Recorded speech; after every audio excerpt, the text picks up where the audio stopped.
Assalamu alaikum wa rahmatullahi wa barakatuhu.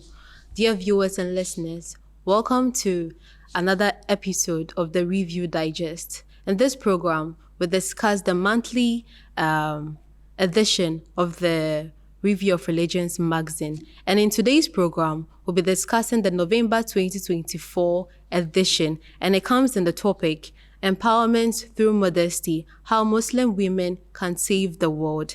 And I have here with me in the studio Ms. Zakia Ben Sali, and she's here to help us dive briefly into the topics that were being featured in the magazine. Assalamu alaikum rahmatullahi, Ms. Zakia. Thank you very much for joining us in the studio.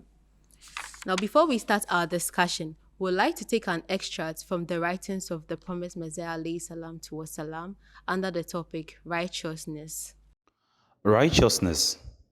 In the Holy Quran, more emphasis has been laid on virtue and righteousness than on any other commandment. The reason for this is that righteousness bestows the strength to resist all vice and urges progress towards all good. Righteousness is in all circumstances a charm that guarantees security and is a citadel for safeguarding against all harm. A righteous person can avoid many vain and harmful contentions that often lead other people to ruin. They sow the seed of dissension among the people through their hasty actions and suspicions and lay themselves bare to objection. Yeah, that was a wonderful extract. Now, welcome back to the studio. Let's dive straight into the first segment in today's edition, and that's Rays of Wisdom for the Modern World. And as we all know, this captures questions and answers of our beloved Huzur. And the very first question we'd like to tackle is, how can we protect ourselves from the evil temptations all around us? Ms. Zakia, please, what was the guidance our beloved Huzur gave? Okay, Jazakallah for the question. In today's world, in all directions, there are several temptations, there are several attractions that takes man away from his faith and pushes him into transgression. For instance, nowadays we see on our televisions that indecent movies and programs are being streamed constantly. And these programs serve to weaken the moral fabric of our society.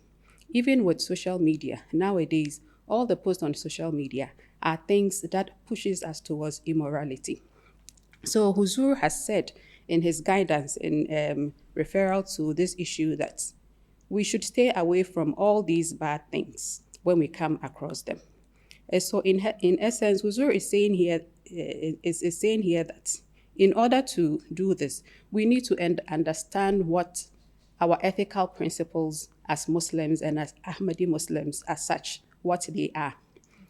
In order to know all these things, we need to empower ourselves and get to know what our values are. And once we get to know our values, we are being strengthened against any form of temptation. Because we know about our religion, we are constantly reflecting on what the do's and don'ts are about our religion. So we are able to sort of like shield ourselves from temptations. Huzur also goes on to say that when we see all these nonsense, we should shy away from them. And we can only do this by setting boundaries and avoiding triggers. So anything at all that you feel it's against your personal or religious values, anything against that, we need to limit our exposures to these things. He also encouraged us to do istighfar, that anytime we come across these bad things, we should constantly do istighfar. And then he said that Allah has promised us that successful people are those who shun away all that is vain. That is the promise that Allah has given to us. So if we are able to empower ourselves with our core principles, the tenets of Islam, we know that we are armed against all of these things because we'll be able to seek clarity on our decisions as to whether to go the bad way or the good way. So Fuzur encourages us to do istighfar, to say our 5-time daily prayers, to read our Holy Quran, and learn about the Sunnah and Hadith of the Holy Prophet Muhammad sallallahu alaihi wasallam. This way, we'll be able to shield ourselves against some of these vices. Oh, Jazakumullah. So it says we should offer our 5 daily prayers, do istighfar and durood sharif. Jazakumullah once again, Ms. Zakia. Moving on to the next question. Okay, so someone asked Huzur, how should we respond to people who say there is no need for religion? Okay, on this question, Huzur has said that these people who feel because they are moral people, because they fulfill their duties to humanity, because of that they are good and moral, and so they do not need religion. Huzur says what these people forget is the fact that they are only fulfilling just one aspect of their duties towards humanity. He says that it is religion which taught us all good morals. So whether it is Christianity, whether it's Judaism or any other godly religion, they all teach these basic moral values that these people believe they are content with. He also said that what they forget is the fact that before religion, there were no moral values. And it is religion that came and instituted these codes of conduct as a guide for human beings to be able to coexist peacefully on this earth. And this is something that they usually forget.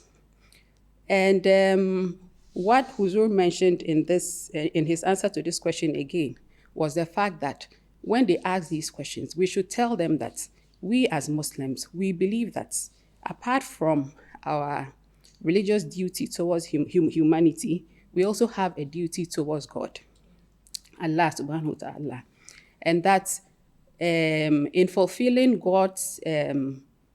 our obligations towards Allah, we need to identify, or we need to appreciate his unity, the unity of God, the fact that it is God who has given us sustenance on this earth. Even before we are being born, he's the one who determines who our parents are. He gives them the ability to take care of us, to provide us food, to take care of our education and what have you. Apart from that, before we were even born, it is God who established all these infrastructure, all these natural things that you see around us, our trees, our river bodies, and all of that. It is God who instituted them as a way of sustaining us on this earth. Because without all these things, we cannot live on this earth. We will all die as babies. Yes, so that is what we believe as Muslims. And then also in fulfilling our rights to humanity, Huzur says that we need to treat others with good morals and also fulfill their rights.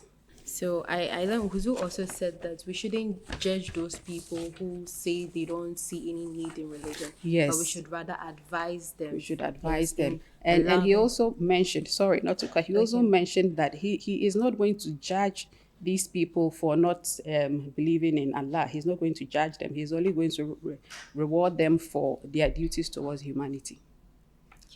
Jazakumullah, Ms. Zakia, once again. So, we have our sister on the line who is in the person, Sister May Sarah. She would talk about the testimony of fingerprints. That's under prophecies. So, Assalamu alaikum wa rahmatullahi wa barakatuhu, Sister May Sarah. Please, what did this month's edition of the Review of Religion magazine present on the testimony of fingerprints and the prophecies? Wa alaikum salam wa rahmatullahi ta'ala wa barakatuhu. Thanks, Dad. Alhamdulillah and Jazakallah for granting me this opportunity to contribute to the discussion. I'll be taking my response from the Holy Quran, chapter 41, verse 21, where Allah subhanahu wa ta'ala says in the Holy Quran that their ears, their eyes, and their skin will bear witness against them as to what they had been doing. Over a millennium before our discovery of DNA, the Holy Quran describes a time where people's skin and inanimate skin would betray their crimes and bear witness against them. Fingerprints, the part of the hand containing the most DNA, are used for identification purposes for the first time in colonial India in 1880 by Sir William Herschel after he sees Indians using fingerprints to sign contracts. Fingerprints were first used as forensic evidence in 1910 in the murder trial of Thomas Jennings, who would go on to be sentenced to death. In the 1870s and 1880s, Henry Fouts, a Scottish medical missionary, first suggested the use of fingerprints in forensic investigations. He even sent his ideas in writing to Charles Darwin. Scotland Yard officially adopted the use of fingerprints in 1902. From nothing but eyewitness accounts in the Arabian Desert to fingerprints being used as a forensic evidence in modern-day court of law, the veracity of the prophecy and its fulfillment truly speaks for itself. Assalamu alaikum warahmatullahi ta'ala wabarakatuh. Jazakumullah, Sister Maysera, for that wonderful explanation. Now, moving on to the next, a glimpse into the life of the Holy Prophet Muhammad sallallahu alaihi wasallam, under the topic, the Holy Prophet's compassion for the general public. Now, Ms. Zakia, in this month's edition, it covers the Holy Prophet's compassion for the general public. And as we all know, it said that Holy Prophet didn't only love Muslims. He had a compassion for everyone. And it doesn't matter you being a Muslim or a Christian. And it's something I feel we should all emulate in our lives. And so I would entreat everyone to subscribe to our Review of Religions magazine to read more and to emulate into our daily lives. Now back to Rays of Wisdom for the Modern World. Another interesting that came out of this segment was, would those in different ranks of heaven be able to meet one another? Ms. Zakia, please, I would like to know the reply our beloved Huzur gave. Okay. In the Holy Quran, where the dwellers of heaven and inhabitants of hell are mentioned, there is also mention of a barrier between them. So what the Holy Quran is saying is that the inhabitants of hell and the dwellers of heaven will not be able to meet each other. However, in the same place, in the same verse of the Holy Quran, it is also mentioned that they will be able to see each other. So in the first instance, it says they will not be able to meet each other. But in the second instance, they said they will be able to see each other.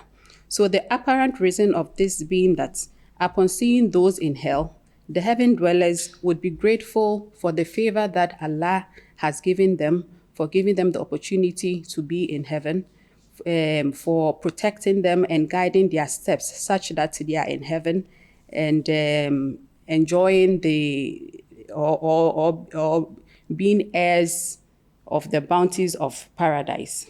Yes. So, and also, it is saying that they can see each other because the inhabitants of hell will also look at the inhabitants, or they will also look at the dwellers of heaven and then see how they are enjoying and all of that. Once they see that, they will now start reflecting, well, what did I do that brought me here? Yeah. They will now start reflecting, and then they will realize that it is their bad deeds and actions that got them into hell.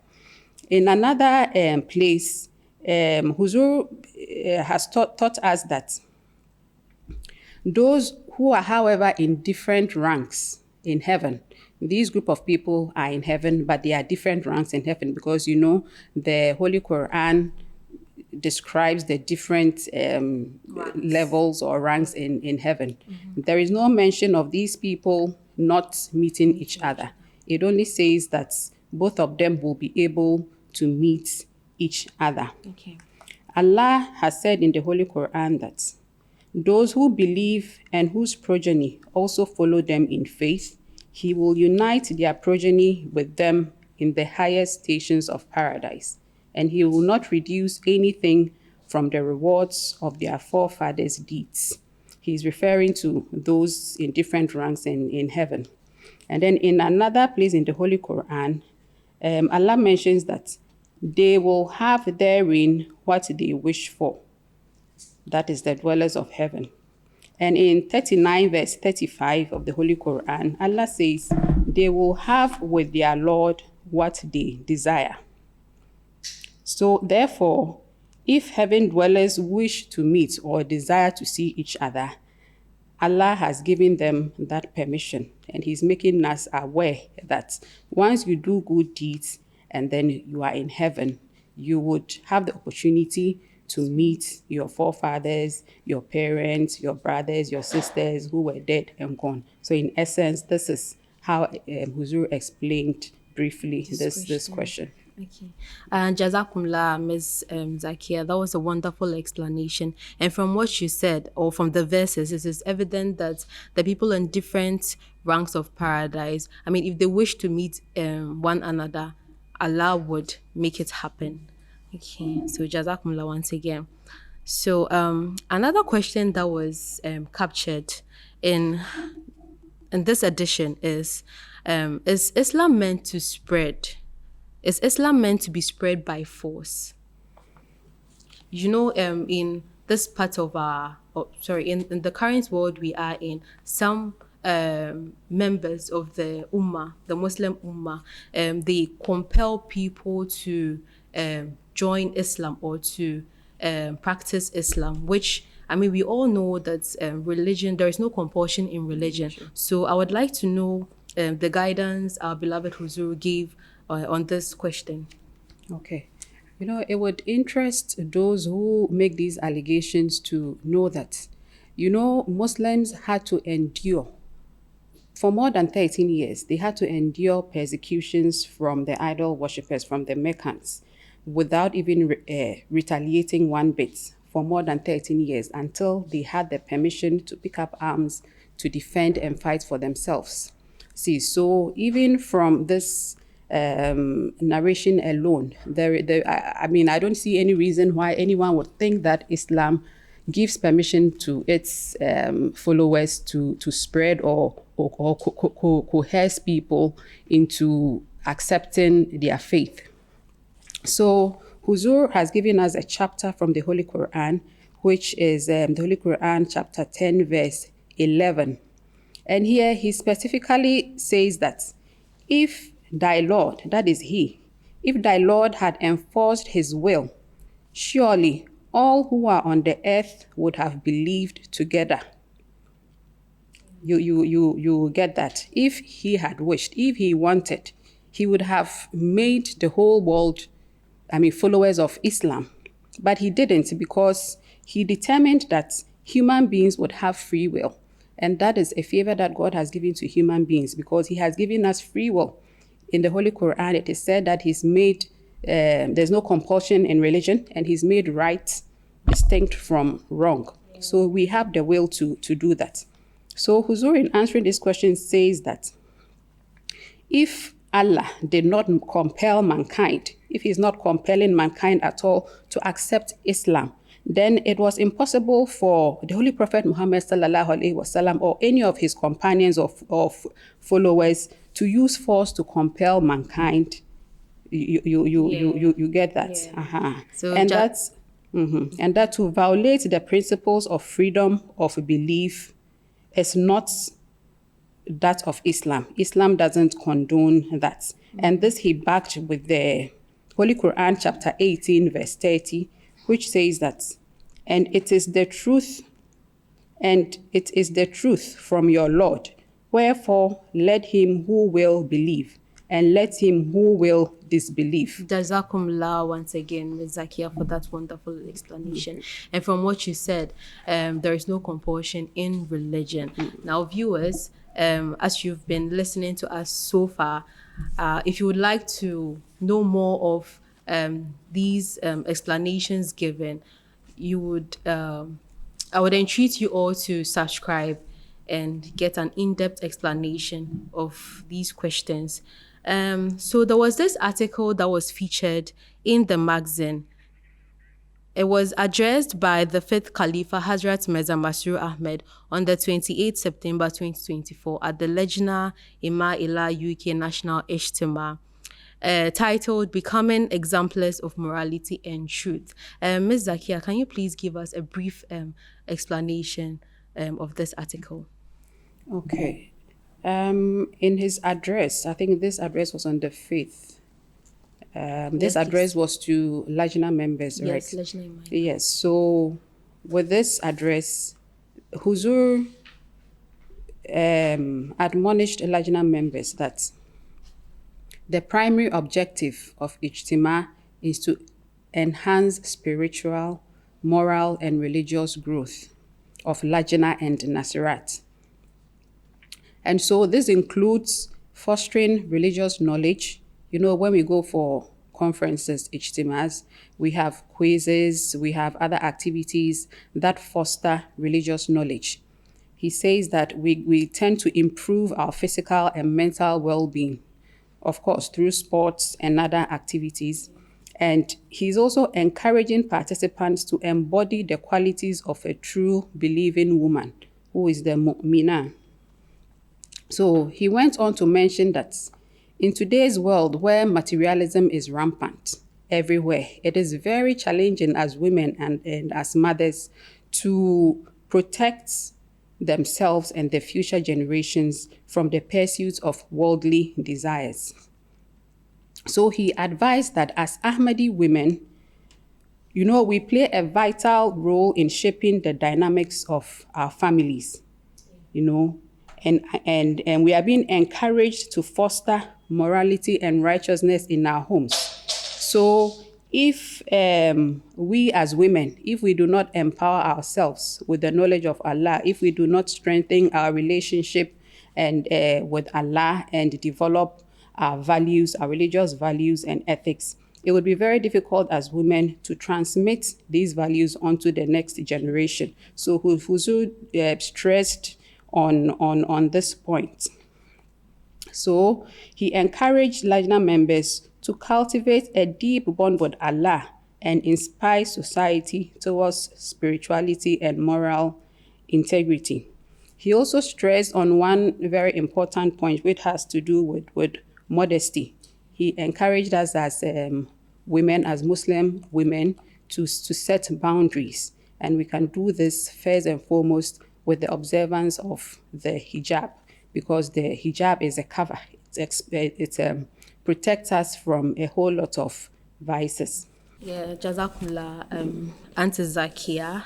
And Huzur also concluded with his speech with prayer to all Ahmadi women and girls, the strength to live up to the true objectives of Lejna Ima-Ila.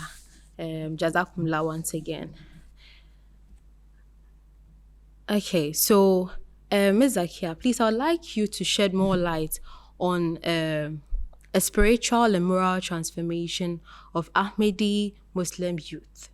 This is in relation to an address by our beloved Huzur, may Allah be his helper, during the MKA Hudamu Ahmadiyya's Ijtima, right? Yeah. Yes, so the few points that I took from this one was the fact that young Ahmadis, and then he's referring to the Hudam, young Ahmadis are to instill Islamic values. You know, they are the embodiment of Islam, and so they should hold dearly to themselves Islamic values, and that the purpose of they being Hudam is to serve mankind. You know, their selflessness. As Hudam, you're supposed to be selfless. You're supposed to sacrifice yourself to the propagation of Islam. That is the core reason why Hudam or Ahmadiyya was formed. This way, they'll be able to fulfill their religious duties. So Huzur mentioned here that MKA was founded to nurture a spirit of faith and selfless service, just as I mentioned. And this has helped most members, as we all know, to excel morally, spiritually, and socially. In Ghana, for instance, we have a lot of Ahmadi youth who are into the propagation of Islam Ahmadiyya and Islam at large. Most of these people are in very high positions. Yeah. They do not distinguish themselves as maybe doctors or whatever. They all come together as one people, and then they sacrifice mainly for the propagation and love of religion and love of Allah. Yeah. And he also, yes, he also entreated them as Ahmadi youth to avoid falsehood, Yeah. that they should think positively of others and resist the spread of misinformation, especially on social media. Yeah, they were also entreated to be obedient to Khilafat. And then he even stressed mostly on their dedication to prayers, that if they are able to do all of these things, they would be able to serve their purpose as the youth in religion. Oh, okay. Jazakumullah. Jazakumullah.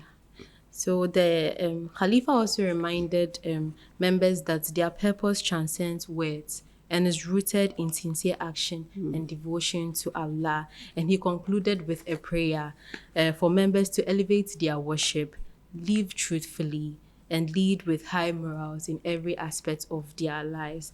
Jazakumullah once again. So thank you very much, Auntie Zakia, for sparing us some time to join us on the studio. Unfortunately, due to time, we weren't able to cover some of the topics that were featured in the magazines. But, you know, our dear viewers and listeners can get the magazines for themselves and read more of even the topics that were discussed, because as I said earlier, it was a brief explanation, so you can get the more in-depth explanations to all the topics. And the topics that unfortunately we weren't able to cover were places of worship, domo difference, exploring the flawlessness of nature, enchanting fireflies, and a translated excerpt from the writings of the promised Messiah, alayhi salatu wasalam, that discuss miracles, signs, and prophecies. Now, because of time, would like to bring the program to an end. But please don't forget to subscribe to our YouTube channel and also join the Review of Religions Ghana on Spotify to listen to our audio articles and podcast. And a topic was captured in the November edition. An audio article was captured in the November edition, and the topic is Death for Apostasy, How Christians and Muslims Both Got It Wrong, on the PBD podcast. So viewers, this is where I'd like to bring the program to an end. Till we meet again next time. May the peace and blessings of Allah be on you all. Assalamu alaikum wa rahmatullahi wa barakatuh.